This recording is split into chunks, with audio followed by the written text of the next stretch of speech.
Shalom, Bapak Ibu Saudara yang dikasihi oleh Tuhan. Kita bersyukur kalau hari ini kembali kita boleh bersama-sama, walaupun secara online kita tetap bisa belajar firman Tuhan. Sebelum kita belajar, mari saya mengajak kita untuk berdoa.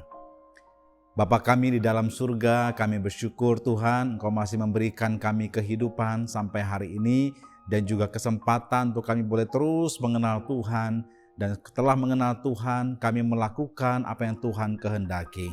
Tuhan, dan saat ini kami juga mau belajar firman Tuhan, supaya kami makin mengenal Tuhan dan makin mengenal kehendak Tuhan. Bantulah setiap kami. Di dalam nama Tuhan kami Yesus Kristus kami berdoa, memohon dan bersyukur. Haleluya. Amin. Nah Bapak Ibu Saudara, hari ini kita akan kembali melanjutkan seri pembinaan pemuritan yang masih dalam rangkaian 7 perkataan Tuhan Yesus tentang akulah atau aku adalah. Dalam bahasa Inggris dikenal dengan I am sayings, dan di dalam bahasa Yunani dikenal dengan ego eimi. Ego aku, eimi adalah. Nah bulan lalu kita sudah belajar ego eimi pertama yang disampaikan oleh Pendeta Edi Gunawan, yaitu akulah roti hidup. Dan di seri pembinaan kali ini kita akan membahas perkataan aku adalah yang kedua, yaitu akulah terang dunia. Dasar firman Tuhan di seri kedua ini diambil dari Injil Yohanes pasal yang ke-8 ayat ke-12 hingga ayatnya yang ke-20. Tapi saya hanya akan bacakan ayat 12 yang menjadi fokus kita oleh karena waktu yang singkat.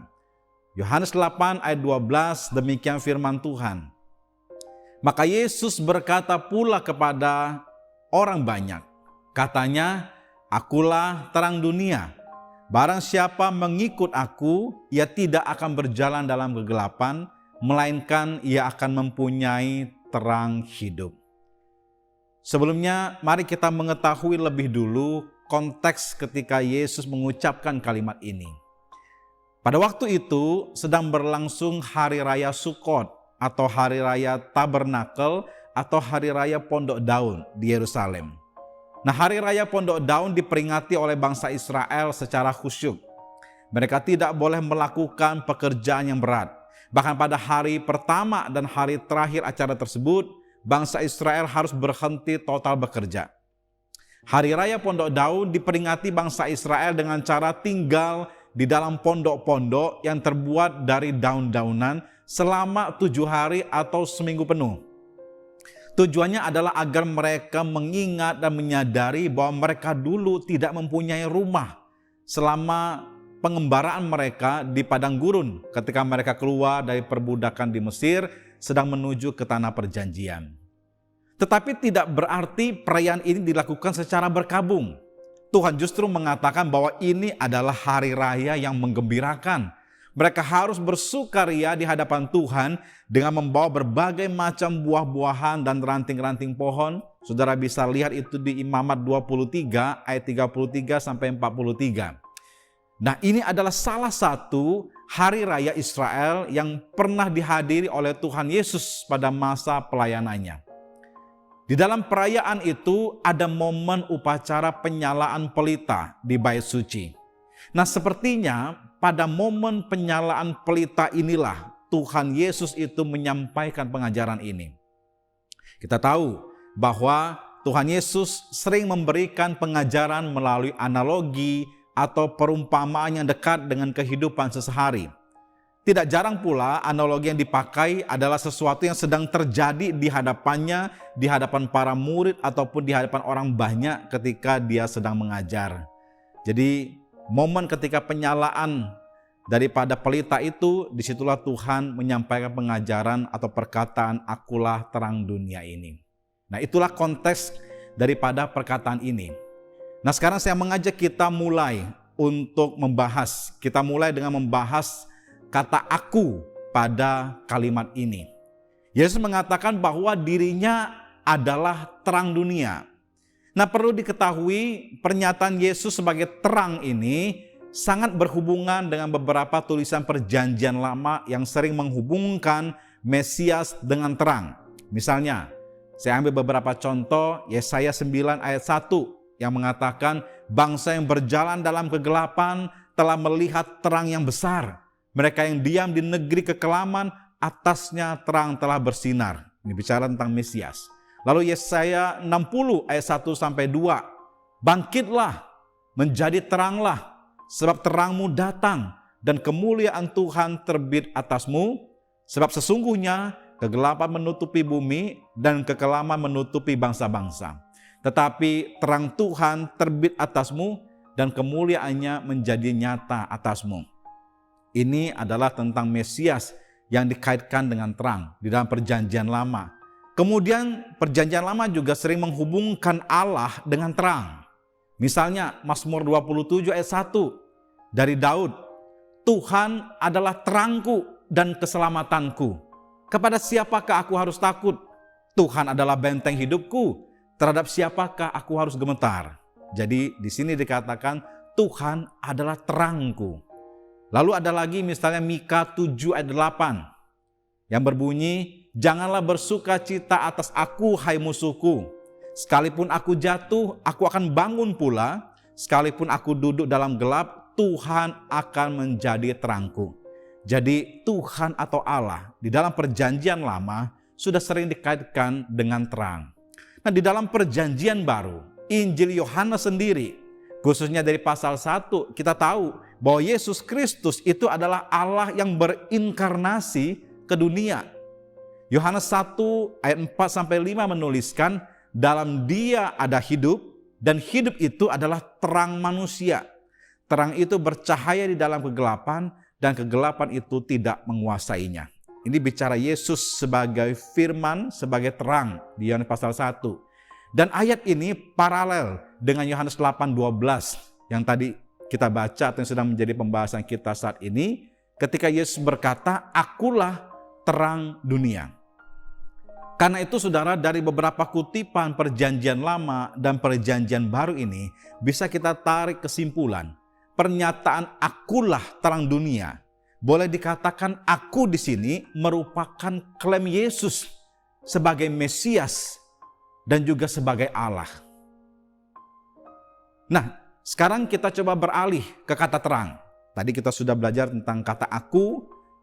Ketika dia mengatakan aku adalah terang, itu ternyata merupakan klaim bahwa Yesus juga adalah Mesias dan Yesus juga adalah Allah. Sebagaimana perjanjian lama sering menghubungkan Mesias dan Allah juga dengan terang.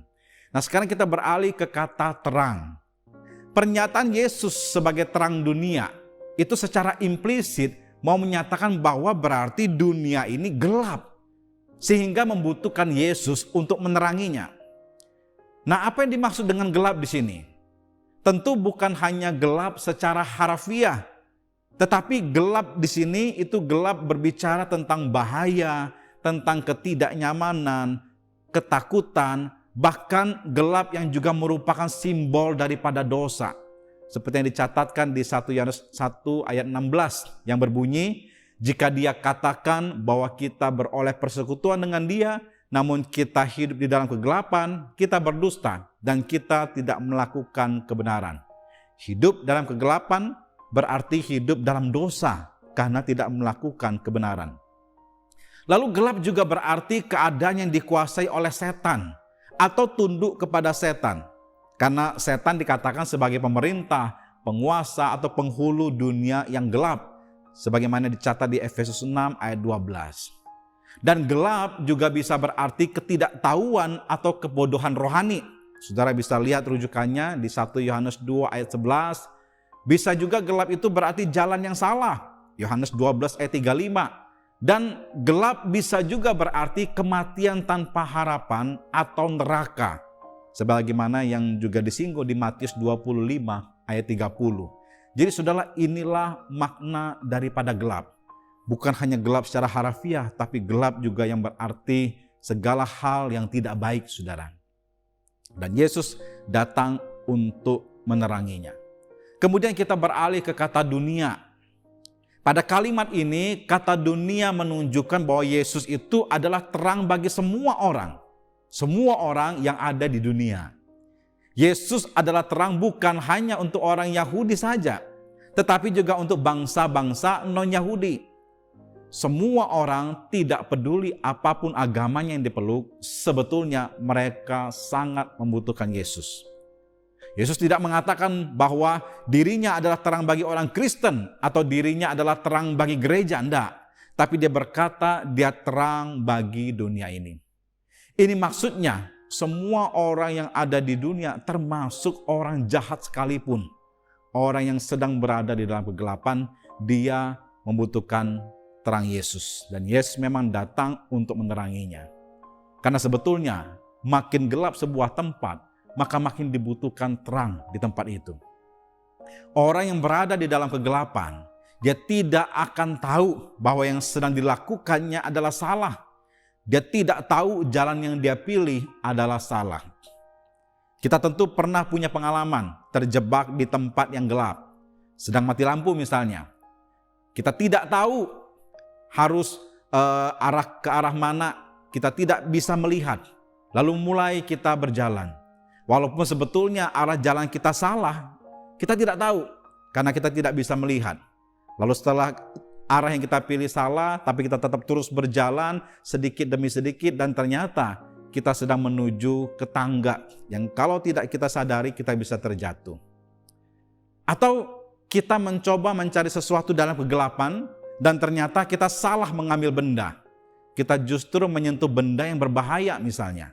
Maka itu tepatlah yang Yesus katakan bahwa dia adalah terang untuk dunia yang sudah jatuh dalam dosa, yang sulit untuk melakukan apa yang Tuhan kehendaki. Nah, saudara, berbicara tentang terang yang ada di dalam kehidupan kita.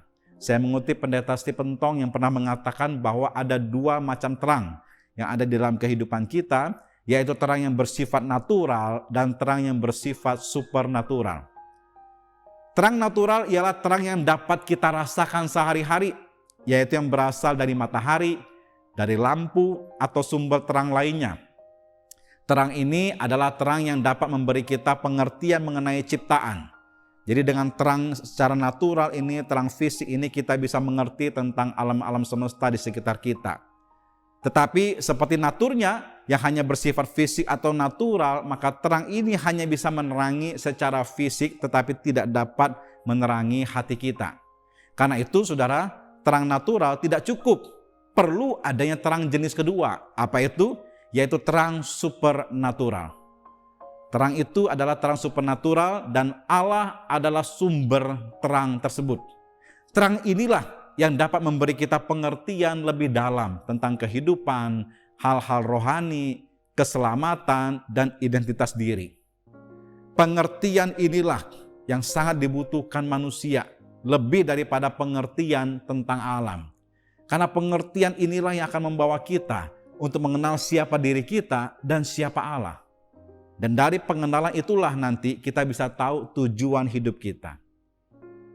Terang sendiri, saudara, pada hakikatnya itu bersifat menyingkapkan sesuatu. Itu hakikat daripada terang, menyingkapkan sesuatu. Ketika ada terang, kita bisa melihat apa saja di sekeliling kita. Oleh sebab itu, saudara, kehadiran Kristus sebagai terang supernatural itu memampukan kita untuk melihat hidup kita yang begitu kotor dan gelap. Terang itu menerangi dan menelanjangi setiap perbuatan dosa kita di hadapan Tuhan, agar kita sadar dan kita mau berbalik kepadanya. Setelah sadar akan identitas diri kita, lalu kita hidup dalam terang, baru kita dapat mengerti bagaimana berelasi dengan Tuhan dan berelasi dengan sesama kita. Dan yang terakhir, saudara, kalimat barang siapa mengikut aku, ia tidak akan berjalan dalam kegelapan, melainkan ia akan mempunyai terang hidup. Nah, kata mengikut di sini mengisyaratkan seperti seorang pengembara yang mengikuti terang di dalam gelapnya malam. Dengan demikian jelas ia tidak akan berjalan dalam kegelapan. Siapapun yang berada dalam gelap, dia pasti membutuhkan terang, saudara. Ya, dia pasti membutuhkan terang. Dan ketika dia bisa melihat terang, dia pasti akan mengikuti terang itu. Jadi ini persis seperti perkataan Tuhan Yesus. Orang yang berada dalam gelap, ketika dia melihat ada terang, dia pasti akan mengikuti terang itu. Yang jadi masalah, apakah terang yang diikuti itu adalah terang yang membawa hidup atau terang yang membawa kematian? Memangnya ada terang yang membawa kematian? Ada, saudara. Saya sekali lagi mengambil contoh lagi tentang seorang pengembara yang mungkin sedang tersesat di hutan dan itu sudah tengah malam. Kemudian ketika ia berjalan, ia melihat ada cahaya dari kejauhan. Ia pasti akan berusaha mengikuti cahaya itu. Tapi dia tidak tahu bahwa cahaya itu ternyata merupakan nyala obor daripada para perampok. Setelah ia sampai pada terang itu, bukan ia diselamatkan, justru ia dirampok. Ini berarti ia mengikuti terang yang membawanya pada kematian. Nah, pada zaman ini, apa itu terang yang membawa kepada kematian, saudara? Terang yang membawa kematian yaitu ajaran-ajaran sesat. Dan itu banyak di sekitar kita, saudara. Sekilas sepertinya mereka adalah terang, namun ternyata mereka memberikan pengajaran yang salah sehingga kita keliru mengenal Tuhan. Dengan kata lain, saudara, saya mau mengatakan mari kita mengikuti terang hidup, terang yang sejati, yaitu Yesus Kristus. Sebelumnya, Yesus pernah menyatakan dia adalah roti hidup di Yohanes pasal 6 yang sudah kita bahas bulan lalu. Lalu sekarang di Yohanes pasal 8 dia menyatakan dirinya sebagai terang dunia. Saudara perhatikan bahwa baik roti dan juga terang semuanya merupakan kebutuhan mutlak manusia. Ini sekaligus menunjukkan bahwa Yesus itu memang dia merupakan kebutuhan mutlak manusia. Nah, bagaimana kita bisa mendapatkan terang dunia ini untuk memenuhi kebutuhan mutlak itu? Saudara, kita bisa mendapatkan terang dunia itu melalui darah Yesus yang menyucikan kita daripada segala dosa. Percaya bahwa Yesus Kristus mati dan bangkit untuk menebus dosa kita, maka kita sudah mendapatkan terang dunia itu yang Yesus katakan. Percaya kepada Yesus, maka hidup kita sudah berjalan dalam terang. Bukankah pengertian dari gereja adalah sekumpulan orang yang dipanggil dari kegelapan menuju terangnya yang ajaib? Allah adalah terang yang memancar.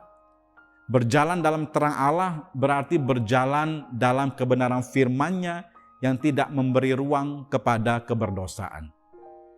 Kebenaran untuk berjalan dalam terang itu berarti kita menerima putusan Allah atas tindakan kita dan datang kepadanya untuk pembersihan dan pengampunan saat kita gagal. Ketika kita setia mengikuti terang hidup ini, maka secara progresif hidup kita pun akan menjadi terang, bahkan harus menjadi terang. Maka itu saudara, Tuhan Yesus juga menyatakan bahwa orang percaya adalah terang dunia. Matius 5 ayat 14 hingga ayat 16. Di satu sisi, hal ini menegaskan status orang percaya yang telah dijadikan Tuhan sebagai terang dunia. Status itu ada pada orang percaya bukan karena usaha manusia, tetapi karena tindakan Allah. Nah, di sisi lain, status ini juga menegaskan tanggung jawab orang percaya untuk menerangi dunia melalui perbuatan-perbuatan baiknya. Dunia bisa tahu kebenaran Tuhan, salah satunya adalah melalui perbuatan baik yang dilakukan oleh orang percaya. Jika orang percaya tidak melakukan tugasnya, maka kegelapan tetap menguasai dunia. Tapi perlu diingat, walaupun kita disebut sebagai terang dunia, kita ini hanya memantulkan terang dari Yesus Kristus, sama seperti bulan yang memantulkan terang sinar matahari. Bila kita bisa menjalankan tugas sebagai terang dunia, hal itu hanyalah karena kita memiliki Tuhan, sumber terang yang sesungguhnya. Yesus Tuhan kita adalah terang dunia yang sejati. Marilah kita memancarkan terangnya kepada dunia ini melalui kehidupan kita. Karena Yesus adalah terang dunia dan kita pun yang percaya kepada Tuhan juga adalah terang dunia. Amin. Mari kita berdoa. Bapa kami di dalam surga, kami bersyukur boleh ada waktu, kami boleh belajar, kami boleh dimuridkan melalui serial pembinaan ini. Dan hari ini kami belajar tentang perkataan aku adalah yang kedua daripada Tuhan Yesus yaitu akulah terang dunia. Setiap kami sesungguhnya berada dalam kegelapan ketika kami jatuh dalam dosa. Kami membutuhkan terang. Bersyukur Tuhan Yesus yang adalah terang yang sejati. Engkau mau datang ke dalam dunia membawa terang bagi setiap kami. Sehingga kami yang percaya kepada Tuhan, kami tidak lagi berjalan dalam kegelapan. Tapi kami berjalan di dalam terang dan kami menuju terus kepada terang-Mu yang ajaib. Dan melalui berjalan dalam terang Tuhan, kami pun juga boleh menjadi terang dimanapun kami berada. Tuhan Yesus, tolong ingatkan kami selalu, mampukan kami Tuhan, supaya kami terus boleh menjadi terang dimanapun kami berada. Kami terus boleh melakukan banyak hal perbuatan baik, supaya banyak lagi orang yang masih berada dalam kegelapan, mereka bisa dibawa kepada terang Tuhan yang ajaib. Terima kasih Tuhan untuk pembelajaran pada hari ini. Kami bersyukur untuk firman Tuhan ini. Terpujilah nama Tuhan. Di dalam nama Tuhan kami Yesus Kristus, kami berdoa, kami memohon, dan kami bersyukur. Haleluya. Amin. Tuhan memberkati.